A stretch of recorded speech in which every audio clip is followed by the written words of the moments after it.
Good evening and a very warm welcome to one and all. We'll begin in the next 5 minutes. We'll start at 7 p.m. Indian Standard Time.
A very warm welcome, everyone.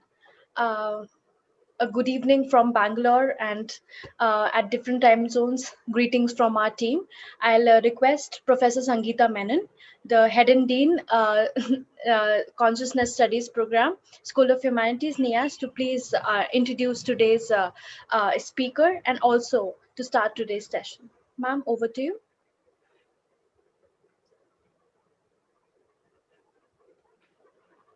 Namaste and good evening. Namaste, Professor Patrick Olivelle. It's amazing to see you and meet you through this online channel. And we are really hoping that one day we'll be able to meet you also at the National Institute of Advanced Studies. So welcome and thank you so much for consenting. This series would not have been possible without Madhavji's mind thinking about it and recommending the various names. So thank you, Madhavji, for suggesting Professor Patrick's name and giving us the opportunity to hear him, listen to him today. As you know that today is the 7th lecture of the series, which we have started in Jan, and there are many exciting lectures coming. And our idea is to start an engagement with a tradition in the context of contemporaneity. And the past lectures by Professor Madhav Deshpande and the lecture by Dr. David Shulman have given us a great opportunity to engage with a tradition which is rich, at the same time complex and dynamic. Today's lecture by Professor Patrick Olivelle is on the history of Dharmaśāstra and Hinduism. Absolutely fascinating topic. And while I thank him once again for consenting to be here as a speaker for the series, I also look forward to the lecture. And we welcome you on behalf of the director of this institute and the entire staff of the institute. With those few words, let me give now the microphone to the Sutradhara, Preet Kona. So much, ma'am. First of all, a very warm welcome and a good evening to one and all. As it's our tradition that we begin our sessions with an invocation, I would request Dr. Pusha to begin with the invocation. Dr. Pusha is an Ayurvedic doctor and she's currently working under Professor Sangeeta Menon on and the self in the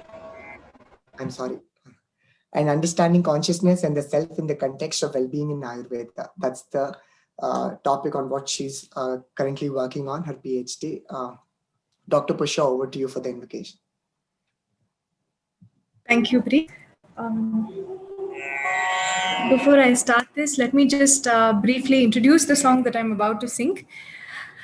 This song was written by a very famous Siddhar, who is a rishi of the Tamil tradition.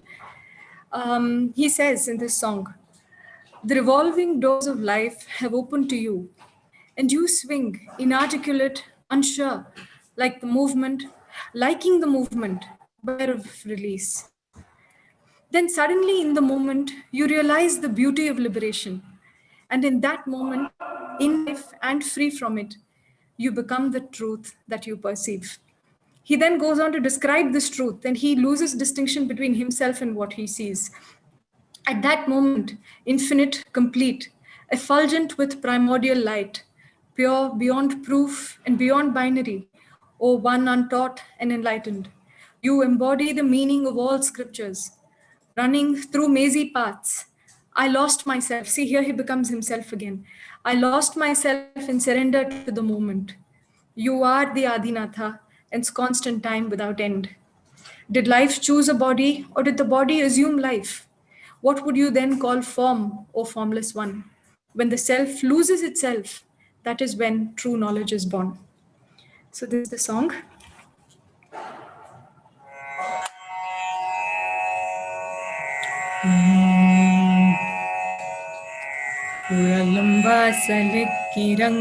ஊசலாடும் ஊமைக்காள் குழலும் வாசலை துறந்து உண்மை சேர எண்ணிலீர்.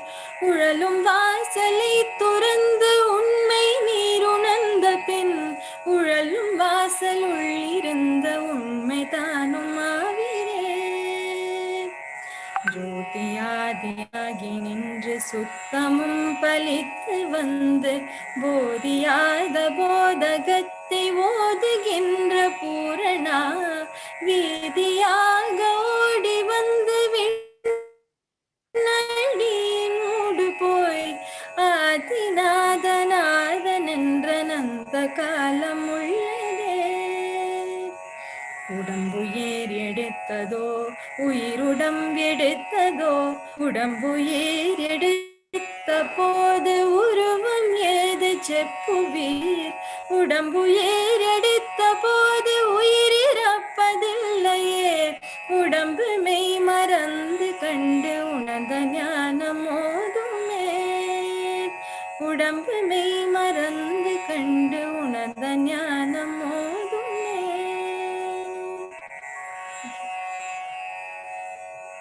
Thank you so much, Dr. Kusha. That was very, very beautiful and divine.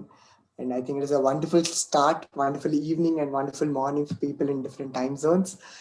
And now we would begin our program. I would like to introduce, I'm sure a lot of us here are aware of Professor Patrick Olivelle, served as the chair of the Department of Asian Studies at the University from 1994 to 2007, where he was a professor of Sanskrit and Indian religions. Prior to going to Texas, professor also taught in the Department of Religious Studies at Indiana University, Bloomington, from 1974 to 1991, where he was the department chair between 1984 to 90. Sir's current research focuses on ancient Indian legal tradition of Dharmaśāstra. He has edited and translated the 4 early Dharma Sutras. He has also prepared a critical edition of the law code of Manu, that is Manava Dharmaśāstra.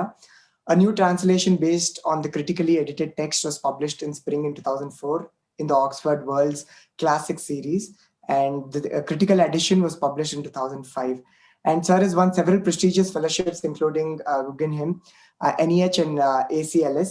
He was elected as the Vice President of American Oriental Society in 2004 and the President in 2005. And the list goes on. We are absolutely honored to have you with us, Professor Patrick. And I would now request you to start the session, sir. Over to you. Thank you very much. Can you all hear me? Yeah? All right. Okay. First of all, let me thank Professor Sangeeta Menon and my good friend Madhav Deshpande for arranging this outstanding lecture series on the Sanskrit language and its traditions, and for inviting me to participate in it. Through the miracle of modern technology, in the midst of COVID isolation, we are still able to gather virtually to share our thoughts, for which we are thankful to the internet gods. My topic today is Dharmaśāstra, and at the outset, let me register a complaint. For over 2 millennia, from around the 3rd century before Christ until the 19th century, Dharmaśāstra was a vibrant intellectual tradition in India, from Kashmir to Kerala, from Tamil Nadu to Bengal. Indigenous Dharmaśāstric scholarship, furthermore, flourished both during colonial times and in independent India. Think of all the editions of commentaries and nibandhas published in Trivandrum and Mysore, in Calcutta and Pune, during the second half of the 19th and throughout the 20th century. Scholars such as Manlik, Ganapati Shastri, Shama Shastri, Rangaswamy Iyengar, and Gharpure come to mind.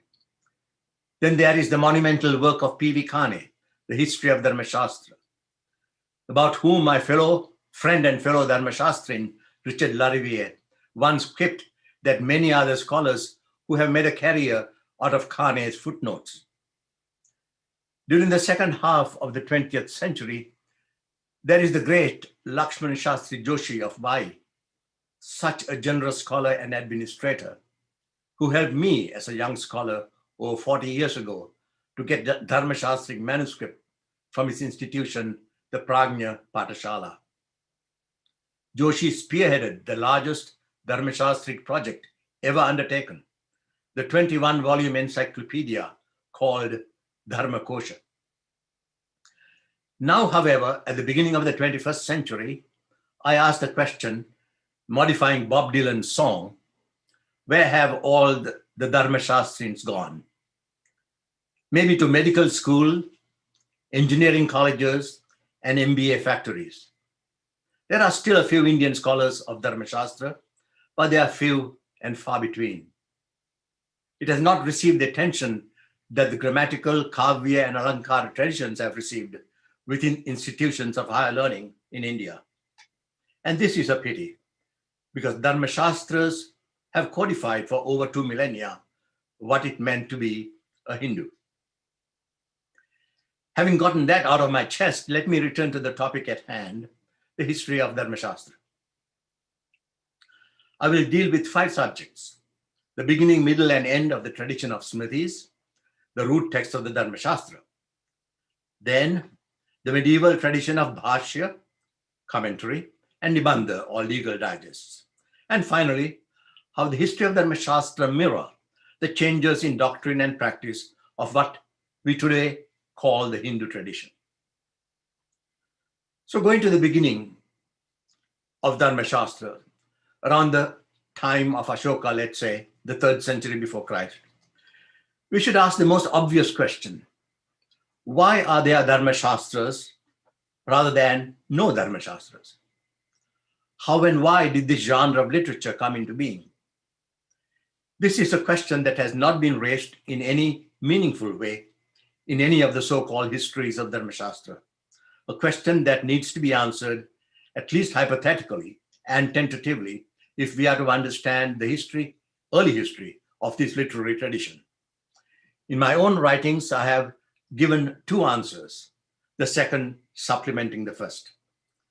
Briefly, in my first study, I concluded that the emerging centrality of the term and concept Dharma, both within Buddhism and in the imperial ethics propagated by Emperor Ashoka in the middle of the 3rd century BCE, prompted Brahmanical theologians to define their own religious way of life in terms of Dharma. As I have shown elsewhere, and this will come as a surprise to many, Dharma was not a central concept in the theological vocabulary of Brahmins in the middle and late Vedic periods, when the Brahmanas and the Upanishads were composed, say between the 6th and 4th centuries BCE. The term also occupied a marginal position in the Brahmanical ritual treatises, the Shrauta Sutras and the Grihya Sutras. I argued that it is the theological development within Brahmanical thought, making Dharma its central concept, that resulted in the creation of texts devoted to the definition and explication of a specifically Brahmanical Dharma, in opposition to the various Dharmas underlying the doctrines and lifestyles of non-Brahmanical ascetic communities, such as Buddhism and Jainism. We can discuss this hypothesis further in the Q&A if you wish. Although I think this hypothesis is by and large still valid, new evidence has come to light that makes it incomplete and not totally adequate. There were other and more specific factors influencing the composition of the earliest Dharmaśāstras. Recently, thanks to Professor Stephanie Jamieson, we made the discovery that the term grihastha, meaning householder, which is at the heart of the Dharmaśāstric project, was a novel term and concept introduced into the Brahmanical Sanskrit discourse from a Prakrit source. This term is absent in the entire Vedic corpus, including the Upanishads and the ritual sutras. And it is recorded for the first time in the Apastamba Dharma Sutra, composed probably during the Maurya Empire, that is, in the 3rd century BCE. The term grihastha, although new to the Sanskrit vocabulary, is found in several Prakritic forms, such as gahatta. Its earliest extant use is by Ashoka in several of his edicts. In his usage, grihastha is always coupled with and contrasted to pravrajita, the ascetic who has gone forth from home into the homeless life. The root stha, remaining, standing in one place, opposed to vraj, moving, going. As Jamieson points out, grihastha should be properly viewed as the stay-at-home, in contrast to the gone forth, rather than simply as a married householder. The two roots in Sanskrit, vraj and stha, with meanings of stasis and movement, are here opposed to each other. Both grahasthas and pravrajitas are religious people, and they are presented as members of a religious community or organization termed Pashanda by Ashoka in his Rock Edict 12. In Pila Edict 7, moreover, 4 Pashandas are identified: Buddhist, Jain, Ajivaka, and Brahmana. We can conclude, therefore, that in the eyes of Ashoka, the Brahmana community constituted one among the many Pashanda groups within his empire, and it, like the others, may have contained 2 kinds of members, grahasthas and pravrajitas. The new hypothesis I propose is that, rivaling the theology of the ashramas, which presented a variety of lifestyles, especially the grahastha and the pravrajita, as alternative religious paths, a new theology appears to have been constructed, asserting the centrality of the grahastha. This theology probably represented the mainstream of the Brahmanical tradition. Yet it was remarkably different from the Vedic theology centered around Vedic rituals and represented, as Jemison puts it, a conceptual discontinuity. It had a lot in common with the ashrama theology, and the two coexisted in some fashion, sometimes in conflict and sometimes in harmony, but always in tension throughout Dharmaśāstra history. Its death to the ashrama theology and Shramanic vocabulary is evident not only in the adoption of the term grahastha for its central homo religiosus, the ideal typical religious individual, but also in presenting the household life as an ashrama, indeed as the only legitimate ashrama in the view of the Dharmasutrakaras Gautama and Baudhayana. Baudhayana, for example, says, there is, however, only a single ashrama, the teachers maintain, because the grahastha's state alone is prescribed in express Vedic texts. One text praises the householder, and I quote, as all rivers and rivulets ultimately end up in the ocean, so people of all the ashramas ultimately end up in the grahastha. As all living beings live dependent on the mother, so all mendicants live dependent on the grahastha. This is from Vasishtha Dharma Sutra. I think it is the dialogue and disputes between these two Brahmanical theologies that are captured in the text of the Dharmaśāstra tradition, disputes that continue well into the medieval period. We see them articulated in the strong defense of the householder as the highest form of religious life. We cannot be far wrong then in dating the beginning of this genre of literature to the first half of the 3rd century BCE. As the reference in the 2nd century BCE grammarian Patanjali indicates, the earliest extant texts of the genre were composed in aphoristic prose or sutra and were therefore called Dharma Sutras. The 4 extant ones are ascribed to Apastamba, Gautama, Baudhayana, and Vasishtha, listed according to their probable chronological order. The relative and to a degree the absolute dating of these texts are aided by the term and category of Dvija or Dvijati, the twice born or man with 2 births. I have dealt with this issue extensively in a paper and state its conclusions here briefly. The term and concept of Dvija, or twice born, are absent in the entire Vedic corpus, including the ritual sutras. The term is also absent in the Apastamba Dharma Sutra and in Patanjali. The latter is instructive because his great commentary, the Mahabhashya, is a mine of cultural information, and he's exceptionally well informed about Dharmaśāstric notions. The earliest extant use of the term is in the Gautama Dharma Sutra, composed probably in the 2nd century or early 1st century BCE. From then on, it becomes a cornerstone of the Dharmaśāstra project, and its use is common and frequent.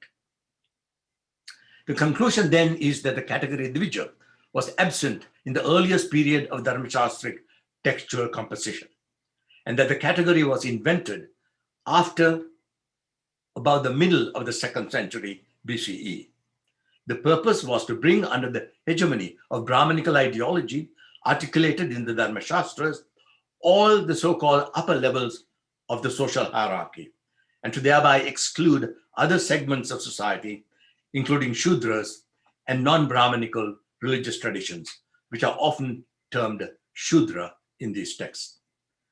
That Dvija was a technical term restricted to the Dharmaśāstric theologians is indicated by its complete absence in the Buddhist Pali vocabulary. So Dharmaśāstras can be classified into pre-Dvija and post-Dvija compositions. The composition of the Manusmriti in the 2nd century of the Common Era, about 2 centuries after the invention of Dvija, was a watershed event in the history of Dharmaśāstra. To begin with, it was written entirely in shloka verse, the first Dharmaśāstric author to do so, and it aimed at a comprehensive presentation of the duties of all twice-born individuals as also of Shudras, including especially the king. The significant advance of Manu, therefore, pertains to law and legal procedure.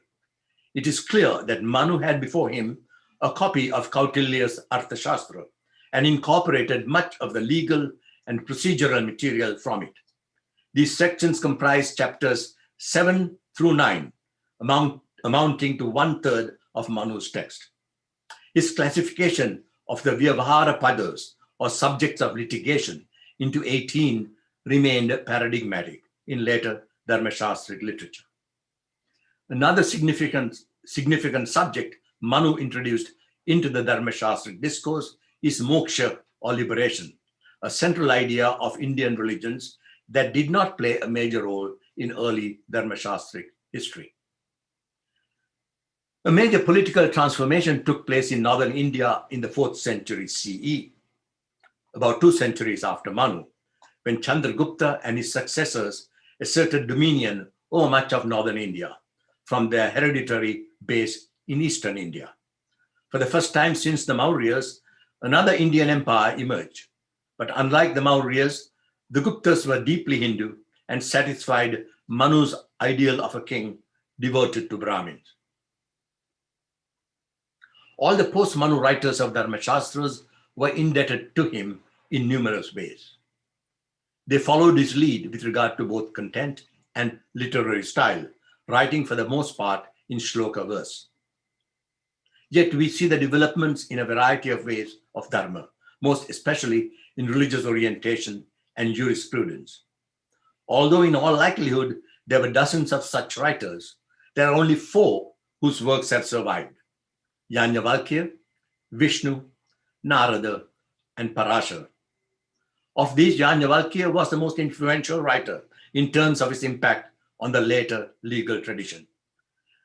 The text was composed probably in the 4th or 5th century CE in eastern India during the rule of the Guptas. The ascription of the work to Yajnavalkya, the celebrated theologian of the Brihadaranyaka Upanishad, the founder of the school of White Yajurveda, and close associate of Janaka, the renowned king of Videha in ancient India, makes it likely that the work was commissioned, at least in part, to support the legitimacy of the Gupta emperors. My critical edition of the text in 2017 shows that the recension commented on by the 9th century scholar Vishvarupa is far closer to the original than that of the better known 12th century commentator Vijñāneshvara. It is clear that sometime in the 10th or 11th century, a drastically amended edition of the text was made that, through Vijñāneshvara's popular commentary, became the Vulgate version in medieval and modern times. To a degree even more than Manu, Yajnavalkya incorporates much of the legal and procedural rules of Kautilya's Arthashastra. Indeed, some of the Yajnavalkya's verses look much like versifications of Arthashastra prose. His presentation of legal procedure, however, shows clear advances over that of Manu and Kautilya, pointing to a vibrant jurisprudential scholarship in the early centuries of the Common Era. For example, Yajnavalkya places emphasis on documents in his discussion of evidence. He is the first to use the technical term lekhya and likhita with a reference to legal documents. He is also the first to use the technical term divya for an ordeal, making it a significant part of legal evidence. For the first time, we see in his work the enunciation of a hierarchy of courts with the possibility of appeals from lower to upper ones, and ultimately to the king himself. The age of Dharmaśāstric composition came to an end probably by the middle of the second half of the first millennium, although sporadic compositions of smritis continued well into the second millennium and the arrival of Muslim rulers. Khane estimates that approximately 100 Dharmaśāstras are cited in medieval legal texts. Thus, the conclusion we have to draw is that the vast majority, perhaps as much as 90% of the Dharmaśāstras, have been lost in the manuscript tradition. Even if we question whether all the citations in the legal digests are from actual treatises, and whether some may have been floating verses in the memory of experts, yet it is clear that a large number of these texts have simply disappeared. The reasons for this large-scale textual extinction are unclear. The physical cause, of course, is that fresh copies of the manuscripts of these works were not made because no one thought it important enough to spend time and money to do so. Given that manuscripts in the Indian climate last but a few centuries, if fresh copies are not made, they will gradually become prey to decay and insects in search of a meal. But why people thought it not worth their trouble to copy them remains obscure. After all, there were some Dharmaśāstras, namely the extant ones, that were copied and recopied. The voluminous commentaries and legal texts called Nibandha that presented topically arranged citations from the ancient texts may themselves have made experts and students alike less dependent on the original texts. There are indications in the digests themselves that later authors are citing not from the originals, but from citations in earlier digests. If we knew more about the education system in medieval India, but how young students were taught the Dharmaśāstras, we would probably have a better idea about the reasons for this extinction. Did students, for example, simply study one or several legal digests rather than original Dharmaśāstras? Or if they studied the original text, did the curriculum include only a few major ones, such as Manu and Yajnavalkya? Looking at the medieval history, that is the last century or so of the first millennium CE, we see the beginnings of a new kind of textual production, besides the traditional commentaries. For the sake of convenience, I will call this the Sangraha genre, even if the actual titles use different names. In these texts, the authors attempted to produce abstracts or synopses of the Smritis. One of the earliest was Medatithi's Smriti Viveka, from which he cites several verses in his commentary on Manu. We have the frequently quoted Smriti Sangraha by an anonymous author. Between the end of the Smriti period and the beginning of the Nibandha period, that is between the 9th and 11th centuries, there was an interlude which we can call the period of the Sangrahas. During the same period, it appears that canons of Smritis consisting of either 24 or 36 texts were created. It may well be that these 24 or 36 texts were given in manuscript form, like the modern Smriti Sangdarbha printed in Calcutta or Smritinam Samuchaya by the Ananda Ashrama in Pune. But new kinds of texts were also produced with names like Chatur Vinshati Mata Sangraha and Shat Tringshat Mata Sangraha, compendia of the views of the 24 or 36 Smritikaras. These texts are no longer extant, but they are cited frequently in the Nibandhas and commentaries. They were written in verse and give the views of different authors of Smritis on particular topics. The oft-cited Sangraha, whose anonymous author is referred to simply as Sangraha Kara, on the other hand, appears to have been a comprehensive compendium of the Smritis, and it is cited frequently in the Nibandhas, especially but not exclusively with respect to law or Vyavahara. There may have been two such Sangrahas, because mention is made of a Shloka Sangrahakara, whose work is in verse, and a Gadya Sangrahakara, whose work is in prose. But it may have been a single work in two parts, one in verse and one in prose. Although many of the citations from the Sangraha simply states the opinion of various Smritis without attribution, I have come across some where the author actually gives divergent opinions of various authors of Smritis. Here is an example. It's called Ata Eva Sangrahakara. So this is from the Sangraha. Yajnavalkya prefers the pot to be turned up before the dismissal of the Brahmins, while according to Yama, as also Shaunaka, author of Agriya Sutra, it is done after the dismissal. According to Katyayana and others, however, it is done before asking the divinities whether they are gratified. This is in the context of the Shraddha. A lot of scholarly attention has been paid to the Nibandhas, but very little to the earlier period of the Sangrahakaras. It is difficult to assess the content of Medatithi's Smriti Viveka from the handful of verses given by him, but it appears to have focused on the hermeneutics regarding the sources of Dharma. The two mother texts, the Chaturvinshati and the Shat Tringshat, if we are to judge from the extant fragments in the Nibandhas, deal exclusively with Achara and Prayashchitta. They are not cited in the Vyavahara or legal sections of the Nibandhas. By the 12th century, however, a new and improved type of Dharmaśāstric text that presented views of the ancient Smritis in a systematic manner was born. It was the Dharma Nibandha, or simply Nibandha.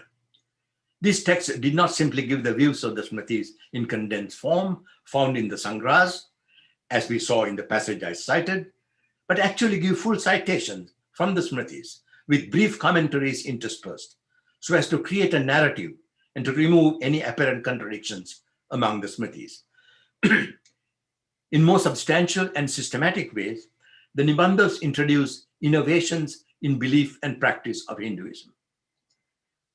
There has been a dispute among scholars as to whether the Dharmaśāstras are simply theoretical and scholastic exercises which simply comment on ancient texts, or whether they reflect changing beliefs, mores, and practices. I come down firmly on the latter viewpoint. No literary creation can totally avoid the influence of the society in which its author lives. Even in the early Smritis, we see the introduction of new elements.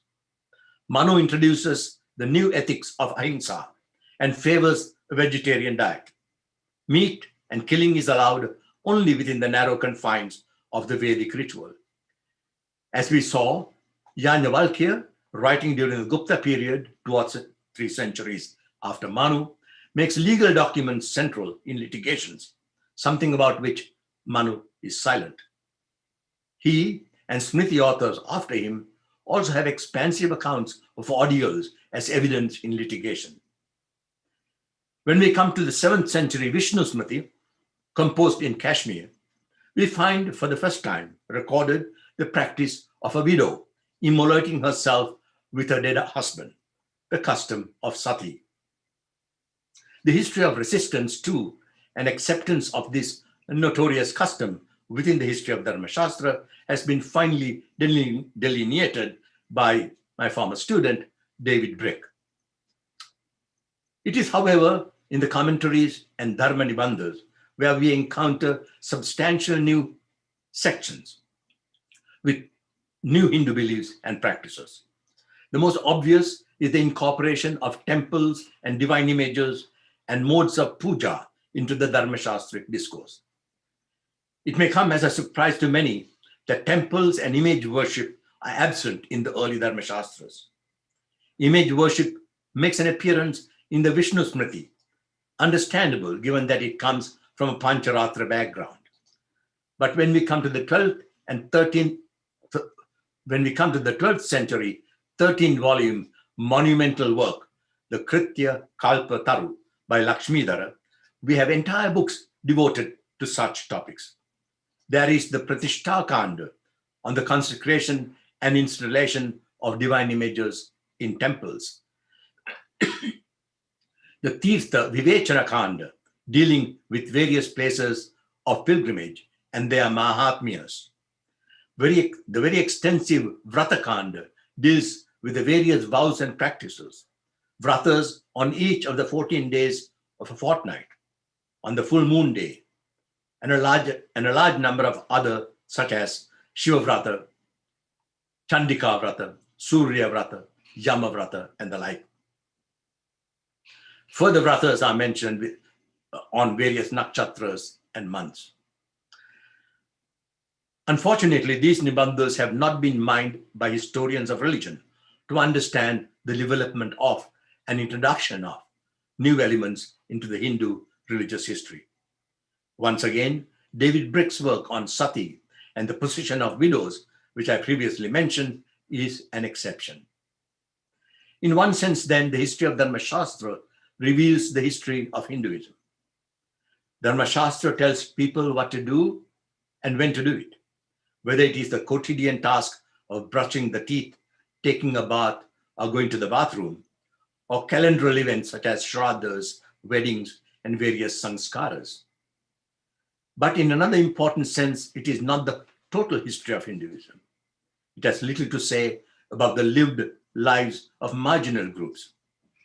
It ignores the lives of women for the most part, unless they intersect with men, as wives and mothers. So we must be circumspect when using this important resource for writing Indian history. So with that, I will close and welcome any discussion or questions you may have. Thank you. Thank you so much, sir. I think it was concise, but yet very exhaustive. A lot of beautiful insights you got us into the Dharmaśāstras, and we would keep the space open for questions. I would request Professor Sangeeta Menon, ma'am, if you would like to give comments before we take in questions. No, it has been a fascinating lecture, Preet. So I think we will take a few questions and perhaps initiate a discussion, if that is possible. So I will leave it to you to. I'll first unmute Professor Madhav Deshpande. Sir had a question. Sir, if you could speak. I'm unmuting you. So, yeah. Well, it's so nice to hear Patrick. He's my Guru Bandhu. Both of us graduated from the University of Pennsylvania. Though he started the year that I left, but he and I have kept in touch with almost on a lifelong basis. So Patrick, one question I had was this introduction of the notion of Dvija, that the Upanishads mention the ceremony of Upanayanam. Right. And as part of the Upanayana, the reference is Acharyo Garbhi Bhavati Hastam Adhaya Dakshinam. So the Guru places his hand on the head of the student, and then symbolically the teacher becomes pregnant for 3 nights and then delivers this new child. So that notion, that's probably the oldest such description that I have come across. And I wonder, I mean, it doesn't use the word Dvija, but it seems to imply the notion of two births. Yeah. So, no, I'm not questioning the history of Upanayana. It is older. And as all initiatory practices, not just in India, but around the world, initiation is a new birth. There are always symbols of going from one state, passaging through some kind of a birthing process into a new one. So that is there everywhere. But the question here is the definition of Dvija as a definition, and the term itself, and the term beginning at that time to refer to a particular class of people. So even women are Dvijas, so long as they are Brahmins. So in a sense, it becomes a class definition, just not simply, yes, quite frequently Dvija is referred to when a person actually has Upanayana. That is always there. But then it becomes expanded to Dvija Varnas. So it becomes a class definition. And that comes only when the term Dvija, occurs in the Rig Veda already. But it is with regard to the fire. Fire is called Dvija because it is born in the sun and on earth. So the two births, right? The two births. And you find similar kinds of heavenly birth and earthly birth. But with regard to this particular sociological use of the term Dvija happens, I think, sometime after Patanjali, who never uses the term. And then you get Gautama using it for the first time, right? And then we get to century or two later in the Mahabharata. Every other verse seemed to end in Dvijottama, right? It's almost like a refrain, right? It's often without any meaning even, right? So it becomes then a thing. So that's all what I was referring to, right? Okay, thanks. Thank you so much, sir, for that question. That was really nice. I would request Ushma-ji, I'm unmuting you for your question. If you could keep your question small.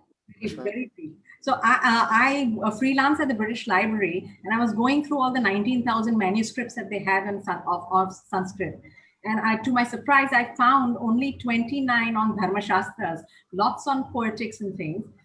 So would Achar also come under, the manuscripts on Achar also come under Dharmaśāstras? Yeah, I'm sure there are more than 19. I myself have gone and gotten stuff from British Library on Dharmaśāstra, right? Yeah. Yes. So I'm not sure how they are catalogued and under which, but clearly Dharmaśāstric manuscript tradition is very strong, both in India and abroad. So that is very clear. I found about I would say 300 manuscripts of Manuk when I did my edition. Right. That's a huge number. That's a huge number. And I'm sure I identified only maybe 60-70% of extant one, because there are so many in private collections and so many in collections that are not catalogued. Yajnavalkya is even more, because it comes with Vijnaneshwara's commentary and Apararka's commentary, so it's quite large. So yes, and then you have the whole area of Paddhatis, the various kinds of Paddhatis, Shraddha Paddhatis, Antyeshta Paddhatis, they are all Dharmaśāstric works, right? And they may be catalogued under different headings, right? So it's Dharmaśāstric manuscript tradition is quite large. But unfortunately, there are huge gaps, like this 90% of the Dharmaśāstric production that has just disappeared. We don't have any indication of them, and which is unfortunate, right? But even things like Sangrahas. So the Smriti Sangraha is cited so frequently. I'm now in the process of digitizing, basically typing, so you can search. various Dharmaśāstra texts. I have done Medatiti already, Medati's commentary, Vishvarupa's commentary, Jnaneshwara's commentary. I'm now doing the first Nibandha, which is the Smriti Chandrika of Devana Bhatta. Smriti Chandrika is quite a large, voluminous thing. I have finished most of it.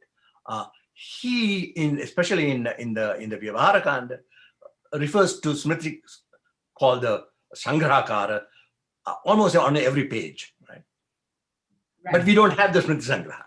We have only these citations of these people, right? So even the Smriti Sangraha, which is a later work, probably a 10th century work, has completely disappeared. Professor, I just, when we talk of legal system, sorry, just 1 second. When we talk of legal system, we think of the British legal system. So what would be, how would the Dharmaśāstric legal system differ from the European sense of legal system? I'm just trying to conceptually understand the difference. Yeah, right. So when we say law in the Indian context, it is closer to when we say law in the Islamic tradition or the Jewish tradition, right? Law comprehends also religious law, right? In other words, norms of behavior, right? So that is the Mimamsa Sutra says, Chodana Lakshanartho Dharma, right? So Dharma is what is subject to an injunction, right? Like the content of an injunction. So when somebody says, this is how you should brush your teeth, that itself is law. It's religious law, of course. So Dharmaśāstra contains all of that. It is in the Vyavahara section and sometimes in the Raja Dharma section that you find strictly law in the British sense of the term, right? Strictly. And the issue with that quickly is whether Dharmaśāstras were ever what we call black letter law, meaning law that can be brought into a court, right? Or whether they were meta legal things, such, in other words, they are jurisprudential exercises, right? But not real law, meaning a chapter and verse of that you can take to court, right? So that is the issue. How much was it actually applicable? And that is always the case. But one thing, I'm just working with a group of people, about 20 or 30, for the comparative history of ancient law from Rome all the way to China. So that whole area. And it's very clear that the Indian jurisprudential exercises on legal procedure. In other words, the procedures by which courts decide lawsuits is much more developed than in any other country, including Rome, which is supposed to be the most developed. The Justinian Code, for example, is nothing compared to the kinds of vyavahara, which is as we find in India. Okay, thank you. Thank you so much, Ushmaji. Thank you, Professor Patrick. I think we'll take a question from Professor Dinesh Srivatsava. Sir, I'm unmuting you. And it'll be really nice if the person asking question could give a brief introduction about themselves before asking the question. And please keep the questions brief. Over to you, Professor Dinesh. Thank you, sir. My name is Dinesh Srivastava. I am not a Sanskrit scholar. I'm a nuclear physicist by profession. But I have this general interest in Sanskrit, and that is how I listen to Professor Madhav's lectures, and also continuing with this. Some of the things which I wanted to ask, one of the questions is that very often we are told that Manusmriti has many chepaks, many insertions. Is it not possible to identify them? Number one. The second question is that, can you please tell me when were the day names started in Hinduism? I'm sorry, say that again. When were the days given names like Somwar, Mangalwar, Budhwar? Okay. Earlier those were tithis. And when did idol worship start take shape in Hinduism? Oh, those are very, very large questions. Well, brief answers will be. I will be happy with brief answers. But yeah. So I will, with regard to Manu and interpolations. Yeah. So what we do, if you take my critical edition, you'll find many verses. Sometimes just one verse, sometimes many verses, and sometimes words only that are put in what we call the critical apparatus, which is not in the critical edition, which means that different manuscripts will have insertions that are not found in other manuscripts. And therefore, in a critical edition process, we can eliminate those kinds of insertions. The easy part, perhaps. Right, that's the edition part. Right? So that's very good. That's a common thing that you do in edition, right? Yeah, and every text, when somebody writes, what you find in text is you have a manuscript, and often somebody will write a pertinent verse on a margin, and when this is recopied, that marginal comment may come into the text itself. So there are many ways, right? With regard to when idol worship came into India, that is very difficult to say, and it certainly is there around sometime, I think, before the Christian era. But I'm not a art historian. Madhav Deshpande probably may have better ideas about it. But temple worship, temples themselves are quite late in coming into Hinduism. Clearly after about the 1st, 2nd century after Christ. So it's a late introduction. Major structural big structures into which you could go and worship were late in coming to Hinduism. With regard to the days of many of these things came like the 7-day thing. Madhav may be able to help me here. Was through Babylonian influence, Babylonian astronomy that came into India in early centuries. Madhav, do you have any questions? Answer that? No, I have a similar view. Yeah. Because we are often told that it came with Greeks. So, it's really a Babylonian astronomy that came. The means of coming into India is a different matter. It could have come from various sources, and Greeks would have been one of them. But there were many people who came into India from the West, right? Both before and after Alexander the Great. Yeah. Thank you, sir.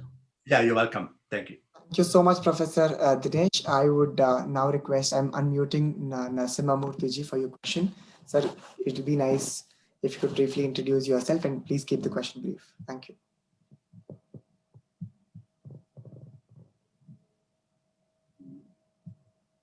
I'm unmuting you, sir. Yeah. Thank you, Professor. My name is Narasimhamurthy. I recently completed my postgraduate in philosophy.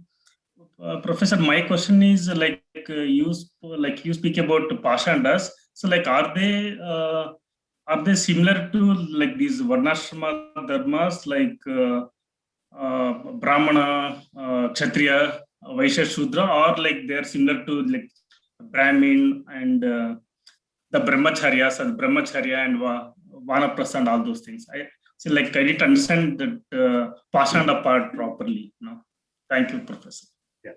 Okay. So So when you deal with the Pashandas, the term, it depends where it is given.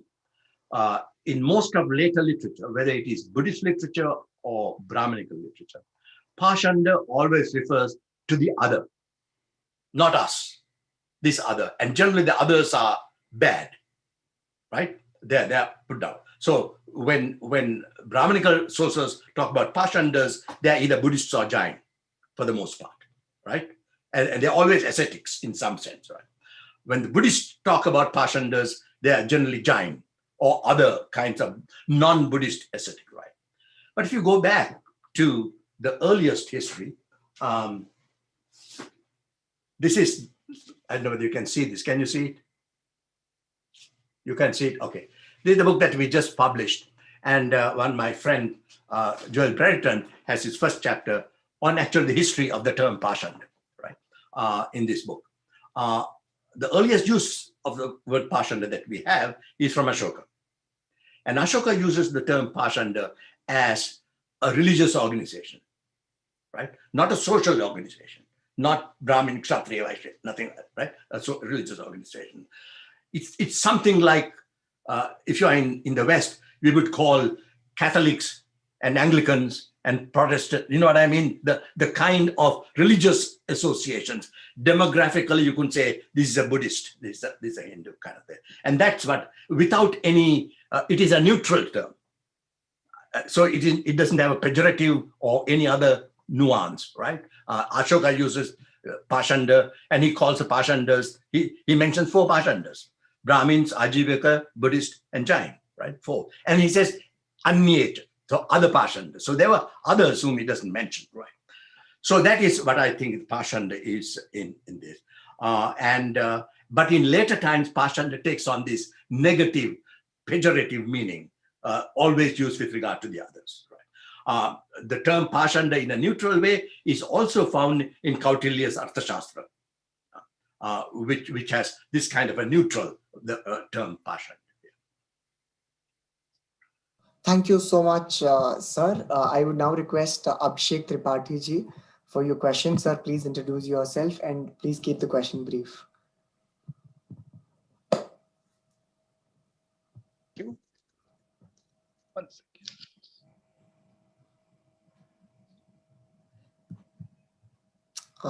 Sir, we're not able to hear. Yeah, there you are. Thank you, Professor Patrick, for your lecture. My question was this, that you sir, mentioned... If you could introduce yourself before the question. Thank you. Sorry? Please introduce yourself. Yeah. Okay.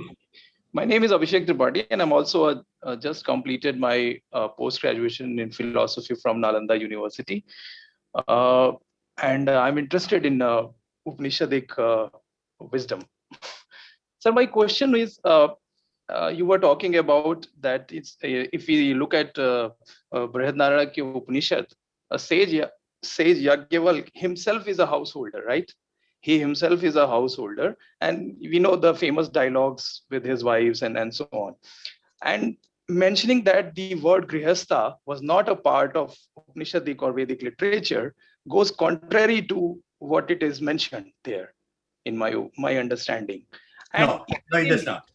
And even in Rigvedic times, when these grand yajnas were happening, the Hotra supposed to, along with his wife, supposed to perform these invocations and pujas and so on. And if we connect this to dharmic shastras of dharmic rules and performing duties as a householder, this perfectly goes hand in hand. So I don't see there is a contradiction. Can I answer that? Yeah, please. Thank you, sir. There's no contradiction. You fail to understand what I was trying to deal with grihastha. The term that is used in the Vedic period for a person like Yajnavalkya or the Hotra or the Yajamana who does that is grihapati. Okay?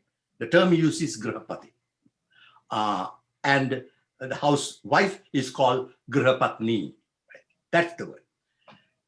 That term disappears in later Brahmanical vocabulary. It's not found in the Dharmaśāstras. It is completely replaced by a new term that is not found in the Vedic period. It's called the grihastha, right? Now, I'm not trying to say that married people with children didn't exist before the 3rd century BC, which is ridiculous, right? There were married people before Ashoka's time. There were married people after Ashoka's time. But the grihastha term refers to a particular kind of married person who is a religious person, whose definition as a grihastha is a religious identity, which is connected to the pravrajita. So that together they form this Pashanda identity, right? So this is where I think the difference comes in, where in the Dharmaśāstric understanding of Grihastha, he is a person who can aspire, just like Yajnavalkya did, to moksha while still being a Grihastha. So in a sense, the Grihastha becomes the religious ideal of the Dharmaśāstras, which is distinct from what you find in the Vedic period. Clearly, there are connections, no doubt, but in normal human usage of terms, you don't replace one word that has been in existence for so long with a totally different one, unless there is something happening conceptually. That this idea of who a householder is now changing, and they're using a different word to characterize this new identity as opposed to the old. Because why would the Dharmaśāstras completely give up on the term Grihapati? The only time when you find the word Grihapati in the Dharmaśāstras is a fire which is called Garhapatya, which is the Grihapati's house. That's the only time when it comes. Every time else it is Grihapati, Grihastha. So this is what I was trying to get at. Yeah. Thank you. Thank you, for sir. the opportunity to clarify that. Yeah. There are a lot of people from across the globe joining in. If you have your questions, I think at least people's screens on. You could raise your hand. I see a question from Mr. Kiyotako. Sorry, sir, if I'm mispronouncing your name. I'm unmuting you. Over to you, sir. Yeah, thank you. My name is Kiyotaka Yoshimizu in Japan, and I'm studying Indian philosophy, especially Mimamsa. And I want to, Professor Olivelle, only one question about Yajnavalkya Smriti. You say Yajnavalkya was composed during Gupta period, but in my knowledge, some people say it was composed after Gupta period, 6th or 7th century. But what is your main reason? Its right. Date. Right. Thank you. Thank you. Oh, I don't stand by any date that I give to these things. It is the dating of early Indian texts is really a house of cards. So it's very. The reason I put it at with the Gupta times. Now it could very well be after Guptas. I'm not saying that it could not be, but I think it is. If it is after the Guptas, then we have to move a lot of other texts that come after Yajnavalkya further into the later centuries, which becomes more difficult because you have major figures coming like Bharuchi, like commentators like Bharuchi and Vishvarupa and Medhatiti coming, and they presuppose many of the texts, such as those of Narada and Brihaspati and Katyayana and Vishnu and Parashara. So the issue is, how much of time do you need after, because they are all after Yajnavalkya. All these other texts are after Yajnavalkya. So in a sense, we are trying to distribute these texts within a period from the Guptas until about the 7th century, right? And it's very clear that Vishnu Dharma Sutra was composed in the 7th century, Kashmir, right? So that's 600s. So from 500s to 600, so you're talking about 2 centuries, 2.5 centuries. So that's where we are trying to work. So I don't particularly stick to the Gupta, but I think Gupta works better. And also I think there are other reasons, but I don't want to take the time because we are out of time because a lot of other people are trying to ask questions. Thank you very much. Thank you, sir. I see 2 more hands raised. Ms. Mitra, ma'am, I'm unmuting you. Please introduce yourself and keep the question brief. Yes, thank you. I'm Papia Mitra. just someone a teacher of English literature, so not a Sanskrit expert, but I'm interested in learning if Puranas, which are, as I understand, really ancient, can also be considered Dharmaśāstras. Oh, that's a very good question, right? There is a distinct difference of opinion even within the Dharmaśāstra tradition, whether Puranas can be viewed as Smriti. Puranas can be viewed as sources of Dharma, right? If you look at texts of the first millennium, you look at commentators such as Vishwarupa, Bharuchi, and Medhatiti, you find that they don't cite any Puranas in support of their theories, right? But when you come to the 12th century, Vijñāneshvara, Devanabhatta, Lakshmidara, you find enormous amounts of Puranas being cited. They are cited especially for practices that have little evidence in the Dharmaśāstras proper, right? Such as various kinds of shraddhas, the various kinds of tirtha yatra, pilgrimages, etc. So they are being cited. I have a very interesting text by now what's his name? In my old age, I forget names. Of Yadava Prakasha. Yadava Prakasha was Ramanuja's teacher, right? So it's quite an early text. I translated this thing called Yadava Prakasha's Yati Dharma Samuchaya, right? Yati Dharma. And here at the beginning, he says, I am writing this using only Dharmaśāstras and not Puranas. In his eyes, Puranas seem a secondary or not as authoritative a source for these things. So yes, Dharmaśāstras begin to be, Puranas begin to be used by commentators and Nibandhakaras by the 12th century,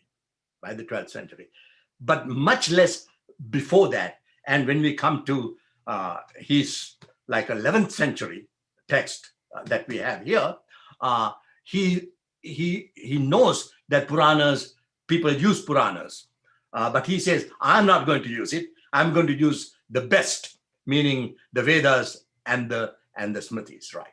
So yeah, so the Puranas falls into that medium category. They never thought that Puranas were real Shastras, right? My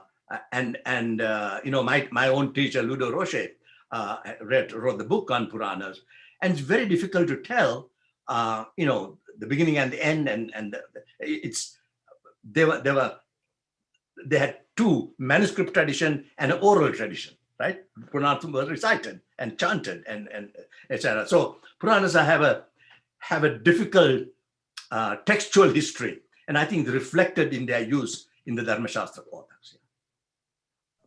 Thank you so much, sir, for that answer. I think in the wider narrative, there are a lot of such general notions that people carry with on this being Dharmaśāstra too. Like, for example, Ms. Papaya just mentioned of considering Puranas also to be Dharmaśāstras. Thank you, sir, for that answer. And I would now request Devachay. Sir, we'll take probably 2 more questions and then we'll unwind. Sir, if you could introduce yourself briefly and then ask your question.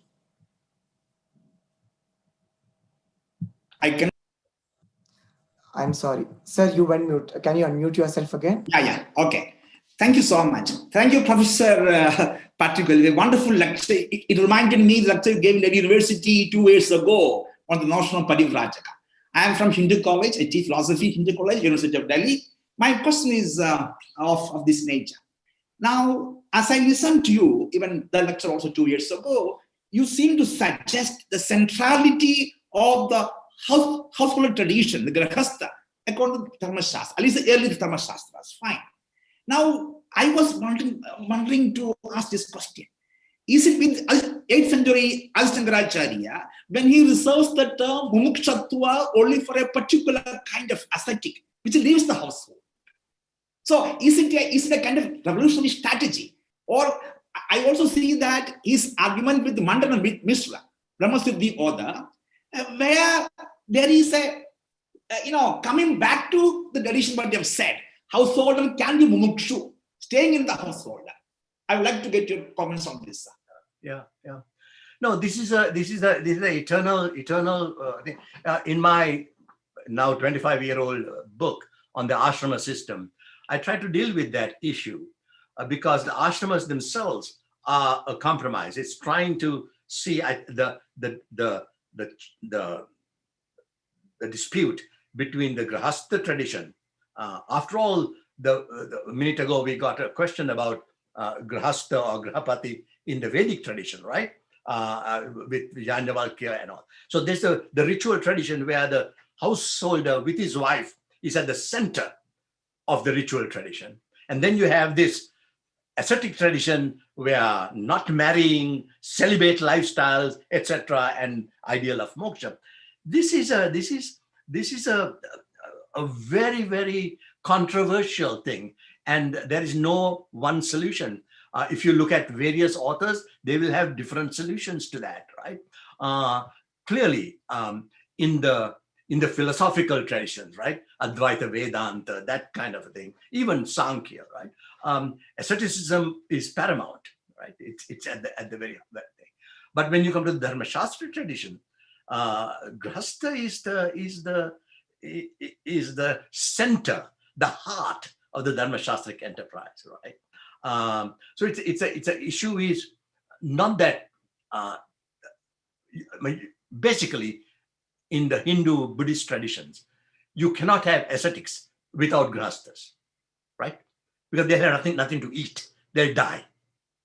I mean, as easy as that, right? So that's why that Vasishta thing that he says that, just like a baby needs mother's milk, the baby is the ascetic, and the grahastha is the mother who gives them food to eat, right? That's what is happening.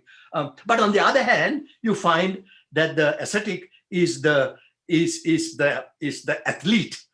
He's the person who searches for the ultimate, right? Giving up everything that is there. So that is the other side of it. So that in many traditions, Buddhist as well as Hindu, there's a very clear statement that from the house, you cannot attain moksha, right? You have to get out of the house, right? Manu, for example, is very interesting. Manu uses the term moksha for sannyasa as equivalent. And he says moksha ashrama. Moksha ashrama is the last ashrama, right? So closely connected between the two. But that tension continued throughout Indian history. And if you want to be historically accurate, you have to recognize the tension and not try to resolve it. Yeah. Thank you, sir. I would now request Divakar ji, your hands raised. Divakar Singh, I'm unmuting you, sir. My question to you, sir, is what is the notion of Fifth Vedas? I'm sorry? Fifth Vedas. Oh, okay. Yeah. All right. So the notion of Fifth Veda, right? So yeah, this is there are so many Fifth Vedas. You never find a Sixth Veda or a Seventh Veda. It's always a Fifth Veda, right? So which immediately tells you that you are trying to value a particular set of texts by saying that is almost like the Veda, right? Mahabharata is the most evident example as the Fifth Veda. But there's also the Tamil Veda, right? Professor Vasudha Narayana has worked on that.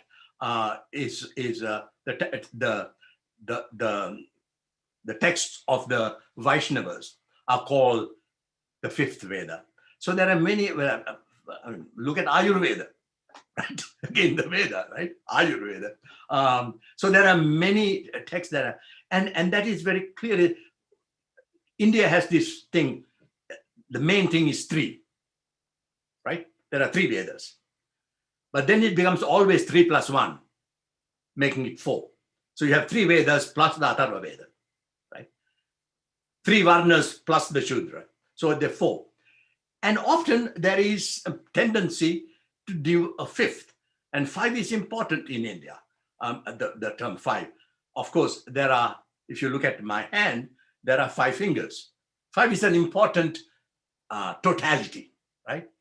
So the 3 makes a totality, 4 makes a totality, 5 makes a totality.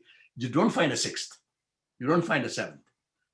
So this is basically, it's a way of saying that something that is outside of the 4 is still as good as these 4. Right? So Mahabharata is viewed as almost as good as the Veda, right? The Veda. There are other ways of making things as good as the Veda or close to the Veda. You have the whole concept of the Veda Angas, the limbs of the Veda, right? So it's not the main thing, but the winds outside, but still very important, right? I can't exist or work without my hands, right? So yeah, so that is what the 5th Veda is. Thank you. Yeah, Divakarji, if you could introduce yourself, sir. We'll take one last question. Yeah, sir, I teach history, ancient history in Darbhanga, Ellen Mithila University. Earlier, I was at Delhi University. I have attended his lot of talks, and I have thoroughly enjoyed his lot of readings. I mean, critical edition of Dharmaśāstra including. Yeah. Thank you. Thank you so much, Divakarji. We'll take one last question from Dr. Shankar, sir. Over to you. Thanks a lot, Professor. This is a general question on the sources of Dharma. How do you regard Sadachara and Avigita Atma Pratyaya vis-a-vis the Shastras? The importance of the other.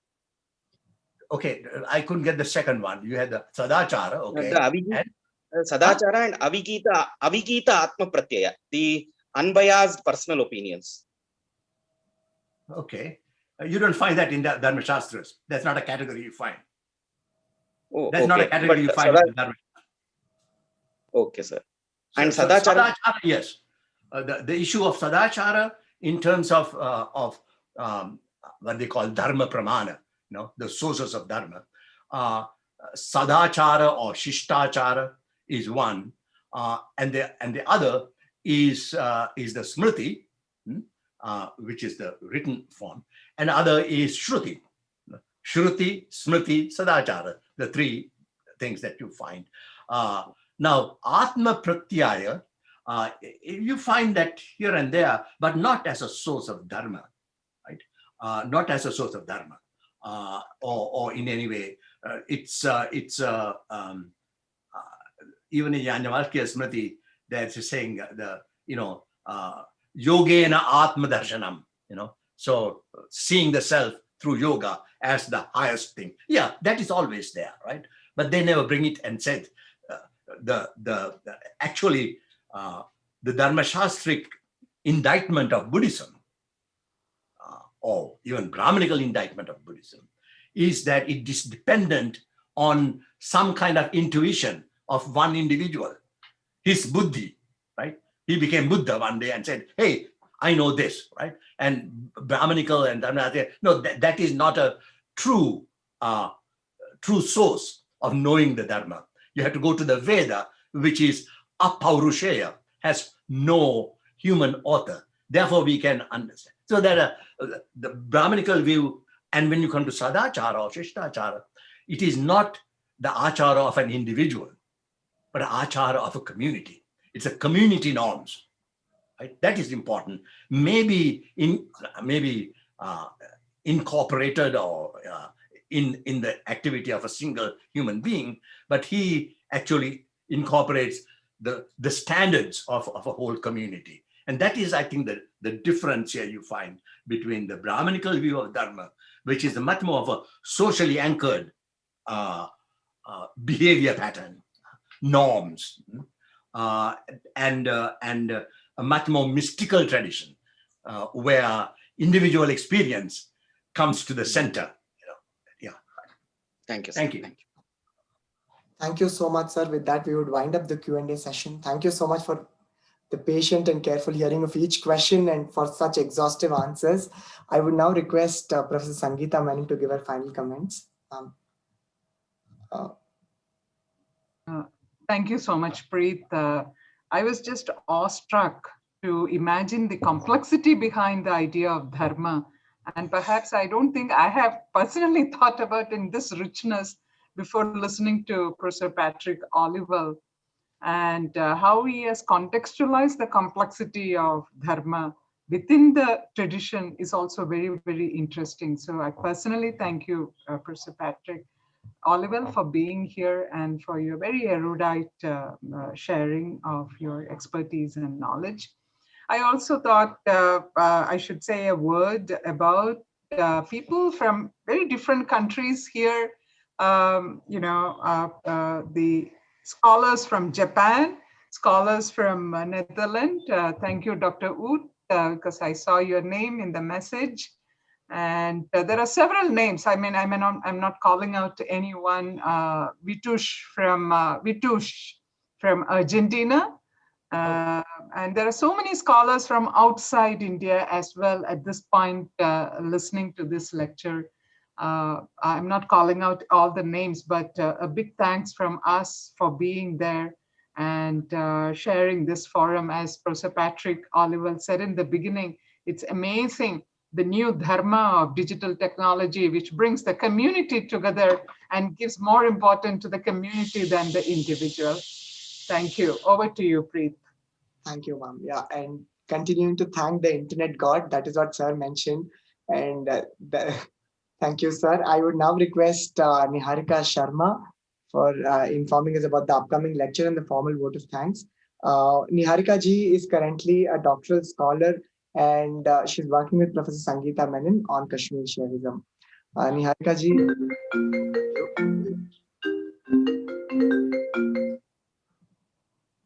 Thank you so much, Preet. And I think ma'am said it beautifully that we are all awestruck, and also it was such a lucid lecture on such a complex, now that we know of that this topic is so complex. And sir, actually it was like the way sir's words were like magnet putting up together the whole concept of dharma. So thank you so much, sir, for that very profound and lucid lecture.